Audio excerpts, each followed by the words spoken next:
রাত পোহাবার কত দেরি পাঞ্জেরি, শহীদ ওসমান হাদির বিচারের কত দেরি, এভাবেই নিজের আক্ষেপ প্রকাশ করেছেন শহীদ ওসমান হাদির স্ত্রী রাবেয়া ইসলাম শম্পা।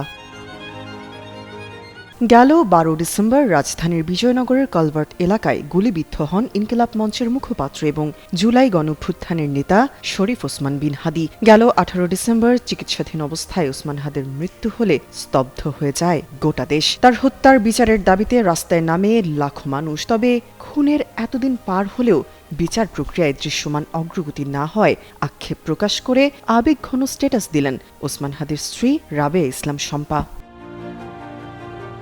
বুধবার সকালে নিজের ফেসবুক আইডিতে দেওয়া এক পোস্টে শম্পা লেখেন, সাগররণী কিংবা আবরার ফাহাদের মতো চাঞ্চল্যকর হত্যাকাণ্ডের বিচারের যে অন্তহীন প্রতীক্ষা, হাদি হত্যার বিচারও কি সেই একই পথে হাঁটছে? তিনি প্রশ্ন তোলেন, বাংলাদেশে যারা বিচারের জন্য লড়াই করে, এটি কি তাদের আজীবনের নিয়তি?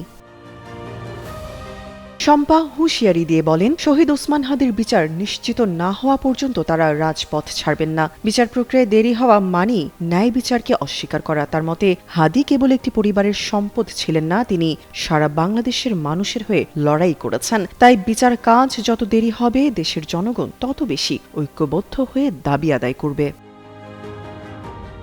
সরকার বা প্রশাসনের পক্ষ থেকে কোনো প্রকার সুযোগ সুবিধা বা আর্থিক সহায়তার বিষয়ে স্পষ্ট করে তিনি বলেন, কোনো কিছুর বিনিময়ে তিনি স্বামী হত্যার বিচার থেকে পিছু হটবেন না। তার একমাত্র লক্ষ্য হল ন্যায় বিচার এবং হাদিপুত্র ফিরনাসের একটি নিরাপদ ভবিষ্যৎ নিশ্চিত করা। শহীদ ওসমান হাদির খুনের বিচারের দাবিতে অনড় অবস্থার কথাই বারবার তুলে ধরেন স্ত্রী রাবেয়া ইসলাম শম্পা।